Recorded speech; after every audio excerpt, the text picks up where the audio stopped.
What is up everyone, FPL Harry here, welcome back to another video. It is Game Week 7 team selection time.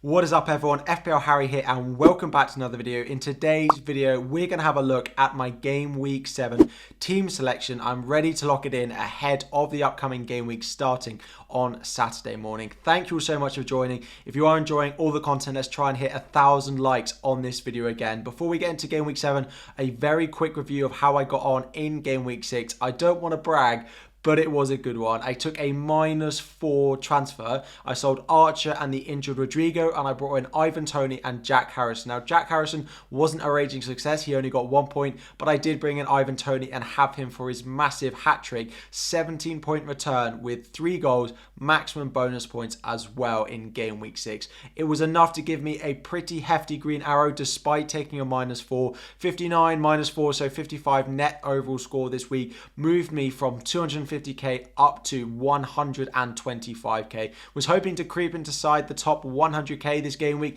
It wasn't meant to be, so hopefully Game Week 7 is going to be it. To be honest, outside of Toney, there wasn't that much to write home about. Haaland was great, of course, he got his goal and bonus points, but so many of you own Haaland that it didn't do that much for my rank.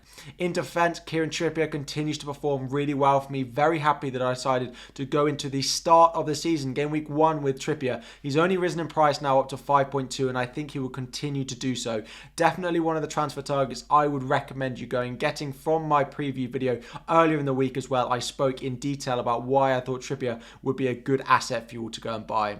Elsewhere, there wasn't that much really to do apart from Pascal Gross. He got an assist, he did look good. He was a bit withdrawn in the first half, but the second half he really stepped up and put in a good performance, getting the assist for one of Trossard's goals as well. So very happy with it. It was a good game week for me, Ivan Toney being the real difference. I did bench Patterson of Everton, who kept a clean sheet against Liverpool. However, there was absolutely no chance that I was going to start Patterson this week. So pretty happy with it. Again, moving forward into next week, 1.3 million in the bank and 1 free transfer to play with.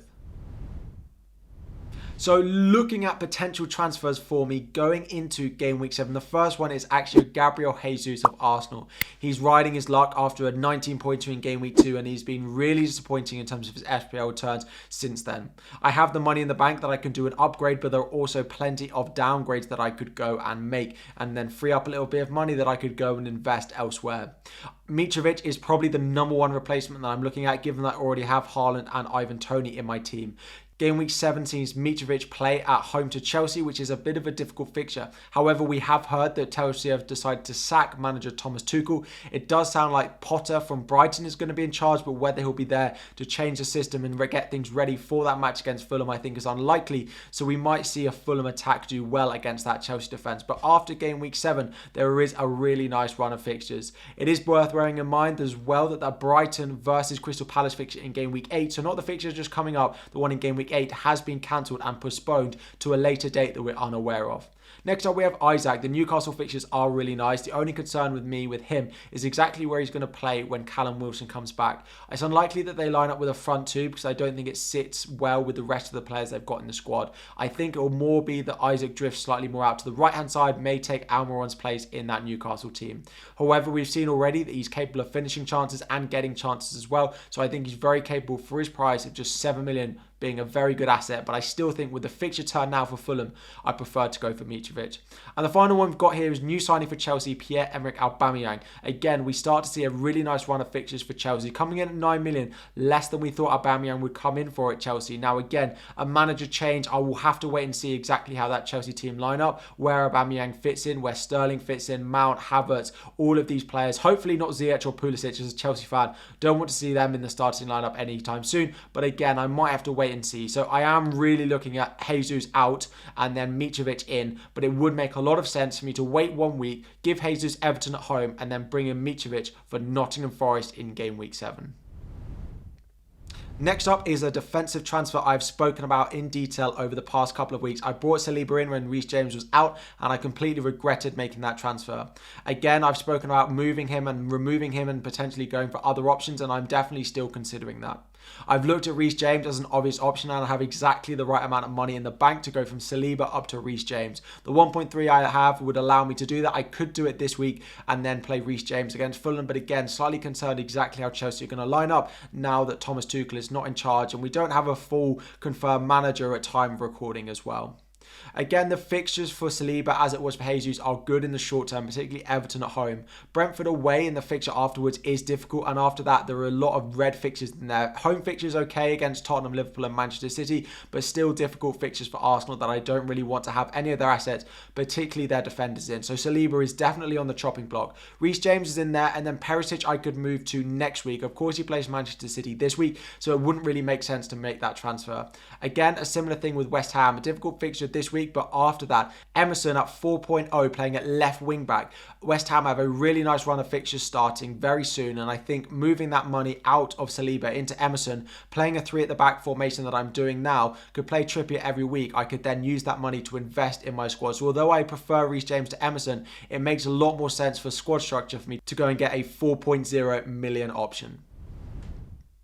And then we got to talk about the elephant in the room. The Brighton fixture in game week 8 is being postponed against Crystal Palace at home. So those with Brighton assets, but also those with the likes of Wilfried Zaha, I would bear in mind that fixture being cancelled. This means that the game week 8 wildcard will be very, very popular with people who have these assets in their team wanting to sell them. And I don't think it's necessarily a bad strategy. And I will talk a lot next week about potential wildcard drafts that you should all put together. I personally don't think I will need to use my wildcard next week. Although I have Danny Ward on the bench, who has a difficult fixture against Tottenham, I will probably look to sell Sanchez. They do have a couple of difficult fixtures starting next week, including Tottenham the week after, that I would want to go and sell him for as well. The other one that I've got in my squad at the moment is Pascal Gross, but again, with the money in the bank, I could definitely look to sell him. The two options that I could sell Gross for would be Rashford and St. Maximin, both coming in at about the right price and have really nice short-term fixtures until I potentially wanted to go and play my wild card. In goal, it is Pope probably that I'd go with, but also Dean Henderson of Nottingham Forest. These transfers are likely to be planned for next week. Pope is on form. Newcastle defending really well, but I do already have Trippier.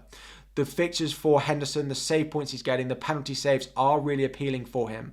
I do have money in the bank that I could go and make both of these transfers if I wanted to for a -4 next week, or for free if I decided to roll my transfer as well. I'm going to do my best to hold my wildcard a bit later, although I don't necessarily think it's a bad time to play your wildcard next week to sell your Brighton assets, because we get that wildcard over the World Cup after game week 16. We basically get another free wildcard, so there's no point saving your wildcard later on in the season to game week 14, 15, for example, when we get given a free one. So using it early, game week 8 is not necessarily a bad thing given this.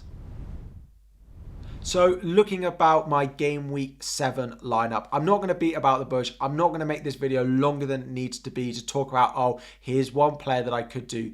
I'm 90% sure that I'm going to roll my transfer going into game week 7. Having 2 free transfers next week to be able to sell both my Brighton assets and not use my wildcard for free feels really, really valuable. I could also use 1 transfer and then start Pereira of Fulham against Nottingham Forest as well. But I want to roll 2 free transfers. I can then see over the next couple of weeks how Chelsea get on. Do I want to go and buy Reece James as my Saliba replacement? As at the moment, I'm very unsure. If Tuchel was still in charge, that Saliba option to Reece James would be very, very popular, but I'm not going to do it. Captaincy armband is on Haaland. He scored again in the Champions League. He'll start against Tottenham. I have absolutely no doubt about that. Vice captain on Salah. I still have faith in Salah that he's going to get something here. Again, rolling the transfer I think is a really good, powerful move going into game week 7, so I can hold that wild card. In defence, we have Trent, Cancelo, and I'm starting Saliba over Trippier. Let me know in the comments if you'd start Saliba or you'd start Trippier with West Ham away. Again, the midfield lines up the same. We've got Martinelli, we've got Gross, and we have Jack Harrison. Keep an eye on the press conferences. I think Jack Harrison is fit to play,